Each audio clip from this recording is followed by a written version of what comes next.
You were born to win. I believe that with every fiber of my being, but let me tell you something, friend. Winning ain't automatic, it's not genetic, it's not inherited, and it sure as sunshine ain't guaranteed. You see, the good Lord gave you everything you need to win. He gave you a mind to think, a heart to feel, and a soul to believe. But here's the kicker. Most people never tap into what they've already been given. They're busy waiting for a sign, waiting for a handout, or waiting for motivation to knock on their door like the UPS man. And that's why most never win. They don't lack ability, they lack awareness. Awareness that they already have the tools, but they've got 'em locked away in the attic of fear, doubt, and excuses. So today, we're gonna unlock that attic.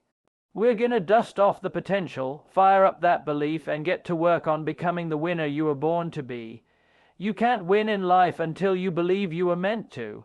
Now that's not just a catchy phrase for a coffee mug. That's the foundation of every success story that's ever been written. Belief is where the race starts. Before a man builds a business, runs a marathon, or stands on a stage, he first has to believe he belongs there. And the truth is, most folks never even enter the race, not because they aren't capable, but because they don't believe they can win. They disqualify themselves before the starting gun ever fires. That's not humility, that's defeat wearing a mask. The world is full of people with talent, but talent without belief is like a car without gas. It doesn't matter how shiny it looks if it's not going anywhere. I've met janitors with more vision than CEO because they believed that their work mattered.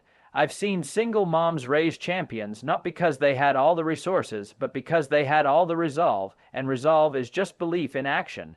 It's the fire inside that says, I don't care what I see, I believe in what I'm building. You see, belief isn't a feeling, it's a decision. It's waking up and saying, I was born for something more. Even when your circumstances try to convince you otherwise, it's walking by faith, not by sight. Faith that your Creator didn't make a mistake when He made you. Faith that your setbacks don't cancel your assignment. Faith that your value doesn't change just because your environment does. But here's the hard truth. No one can believe for you. I can cheer you on, I can preach the message, but you've got to buy the ticket. You've got to take ownership of your mind, your habits, and your direction, because belief is personal and it's powerful. It's what turns a dropout into a doctor, a failure into a founder, a doubter into a doer. That's the difference between those who win and those who wish. The winners are not always the smartest, the fastest, or the strongest, but they always believe they belong in the fight. They show up with faith when facts say they shouldn't. They stay in the ring when fear tells them to run. And every time they fall, they get back up. Not because it's easy, but because they believe their purpose is greater than their pain. Absolutely. Here's your second keynote. Discipline builds the bridge between dreams and results. Expanded in the motivational tone of Zig Ziglar, approximately 500 words, without an ending sentence or conclusion. Dreams are beautiful things. Everybody's got them. Big ones, small ones, wild ones. Dreams of building a business, traveling the world, buying a home for mama, writing that book, or becoming the best in their craft. But let me tell you something, friend. A dream without discipline is just a fantasy wearing sneakers. It might look ready to run, but it's going nowhere, because there's no discipline behind that dream. It'll stay stuck in your journal, in your head, or on your vision board until the day you leave this earth. Zig Ziglar said it plain and simple. Success is the maximum utilization of the ability that you have. And discipline is the engine that drives the ability into motion. Discipline is what wakes you up when motivation hits the snooze button. It's what keeps you studying when the party's louder than your inner voice. It's what has you lifting weights in the rain, practicing your craft in the dark, saving money when your friends are spending like tomorrow's guaranteed. Discipline is doing the work even when you don't feel like it, especially when you don't feel like it. And that's the gap most people never cross. They dream of the finish line, but they don't train for the race. Everybody wants the result. Everybody wants the glow up. The six-figure business, the recognition, the transformation. But what separates the winners from the wishers is the willingness to show up consistently. Discipline is not flashy. It's not exciting. It's often lonely, boring, repetitive work. But it's in that repetition that strength is built. Greatness doesn't come from intensity. It comes from consistency, one brick at a time, one choice at a time, one morning where you do what's right instead of what's easy. You don't drift into success. You drive there on a road paved with discipline, and every excuse you make is just a detour from your destiny. You say you don't have time, discipline finds it. You say you're not ready, discipline prepares you. You say you're tired, discipline fuels you. It's the quiet daily commitment to honor your future more than your feelings. And let's not confuse discipline with punishment. Discipline is a form of love. Love for your goals, love for your family, love for your God-given purpose. It says, I care too much about where I'm going to let temporary comfort distract me. It turns your intentions into habits and your habits into outcomes. You don't need more talent. You need more follow through. You don't need more hype. You need more habits. The dream is the blueprint, but discipline is the hammer, the nails, the long nights and early mornings that turn it into reality.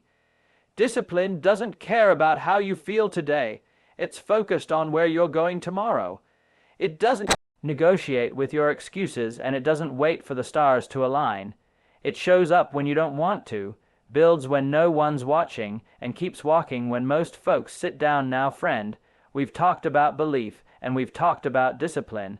And if you've been listening with your heart as well as your ears, you know by now, you were not made to blend in.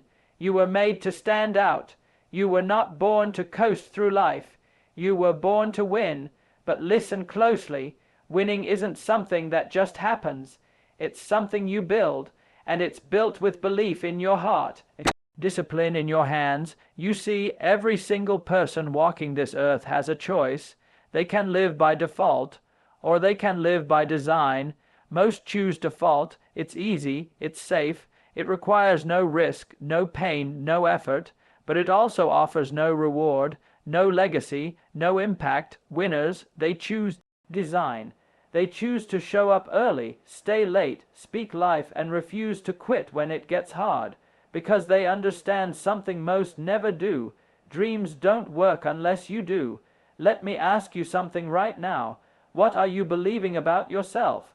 Are you carrying the truth that you were born for a purpose, or are you carrying the lie that you're not enough? Because if your belief is broken, your results will be too.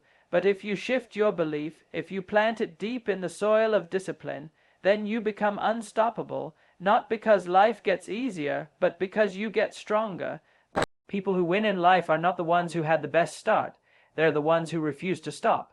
They believed they were meant for more, and they lived like it, worked like it, and fought like it, and now it's your turn. So here's your challenge. Don't leave this message inspire. Leave it transformed. Don't just feel fired up. Follow through. Don't just nod in agreement. Take action. You already have the tools. You already have the calling. You already have the breath in your lungs. That means your purpose is still alive. You were born to win, not someday today, but it's up to you to cross that bridge from dreaming to doing, and that bridge is spelled D-I-S-C-I-P-L-I-N-E. Build it, walk it, and never look back, because the world doesn't need more dreamers. It needs more doers who believe, more leaders with discipline, more people like you, who were born to win and now finally believe it.